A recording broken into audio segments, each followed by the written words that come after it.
What is life? What a great question. I wanted to ask this question because it is so fascinating to consider answers to it, mostly because we have no good answer. Life isn't just anything. It isn't a glass of water or a pile of minerals lying someplace. Life has properties and function.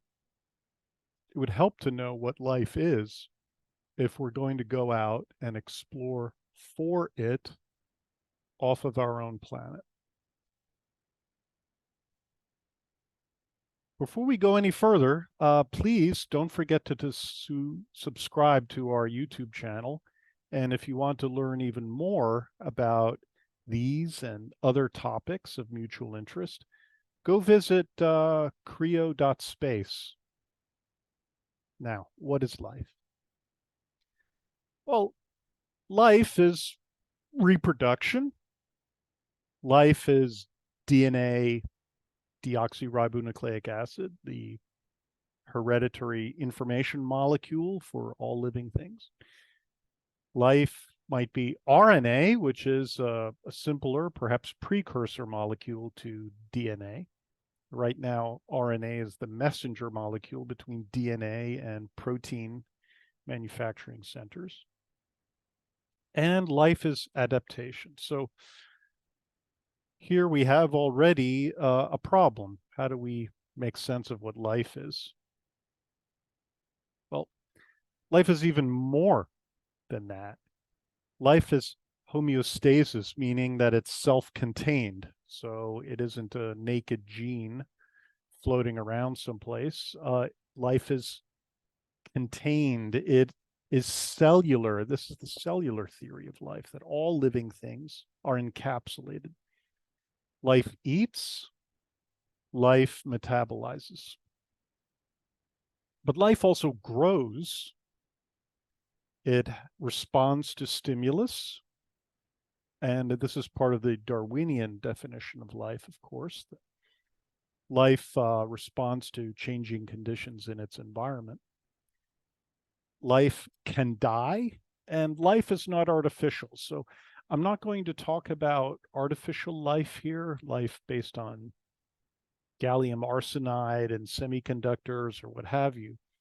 Although one could imagine that the technology becomes so sophisticated that you might not be able to tell the difference between artificial and living. But right now, I'm going to stick with at least what we know. So by now, it should be obvious that there is no generally accepted definition for life. There are 5 categories of definitions that people have tried, and these are shown here. The first that I will talk about is physiological. That means that life undergoes growth and development and also responds to environmental pressures or stimuli. Another category is metabolic, that life utilizes energy. So life takes the energy in electron transfer reactions from reduced to oxidized. Life is also ordered. So there's a thermodynamic definition of life, as well as a biochemical, which concerns reproduction.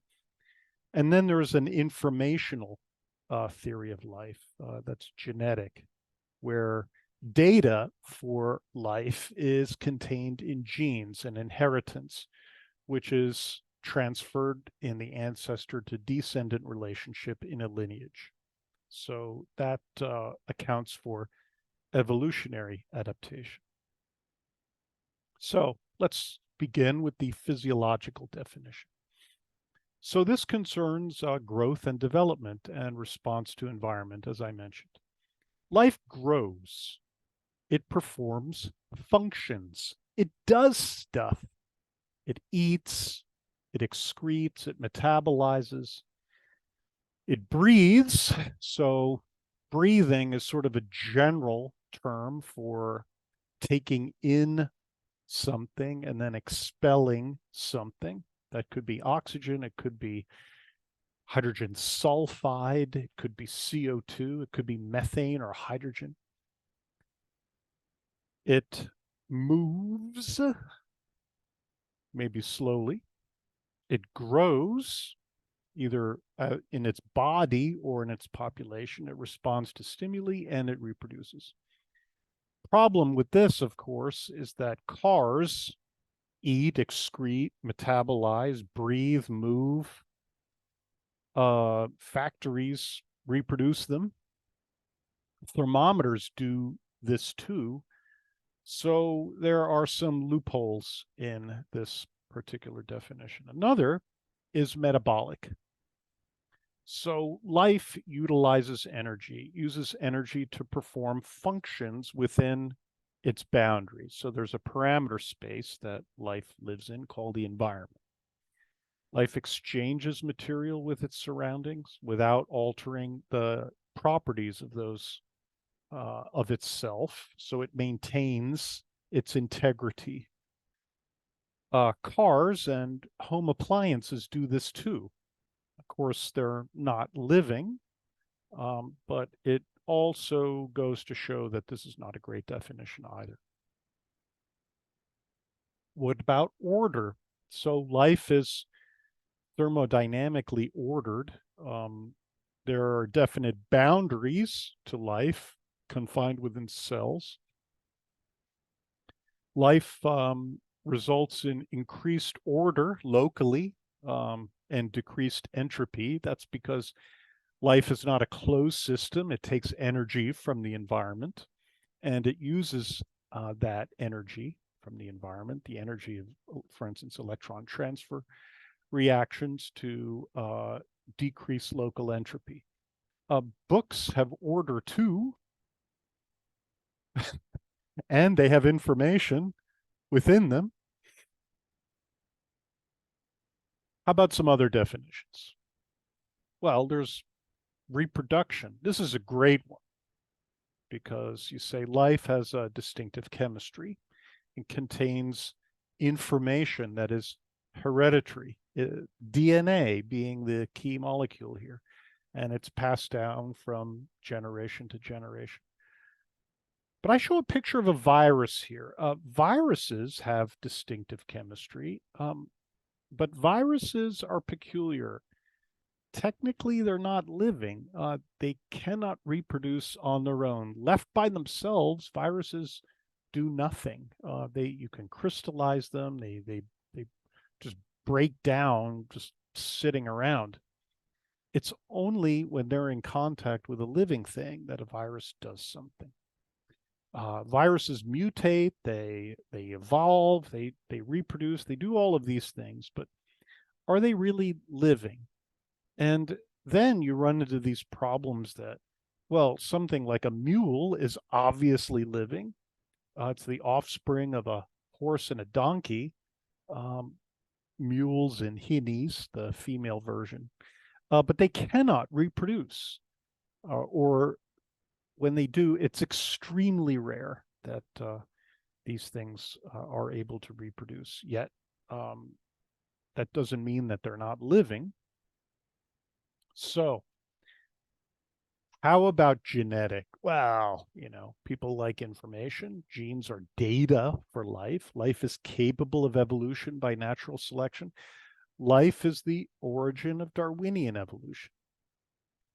Individual genetic variation exists in populations, like, for instance, shown here. At first, you have a population with varied inherited traits, and this simple example, different shades of gray for a population of beetles.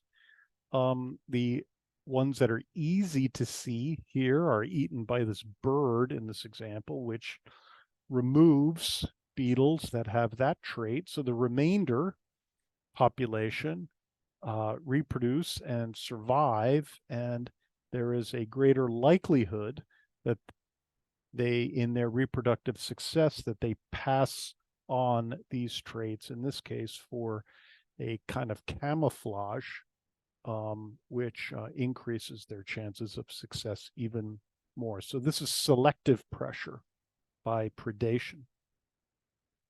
So natural selection, like in this simple example, leads to survival of the just good enough to live long enough to reproduce, to pass useful traits on to the next in the lineage. And that's really what survival of the fittest means. It doesn't mean stronger or better or whatever. Fitness here just means how successful it is at reproducing and passing these traits down to the next generation. But one could imagine machine life replicating, adapting, and evolving. And certainly this is already occurring with artificial intelligence and with something like blockchains in specifically used in cryptocurrencies. These replicate, they adapt, and evolve. Well, oh, here's a great example. Do you see the frogs in here? There are two of them. This is an awesome example of adaptation. Just to point them out, here they are next to a little pile of moss.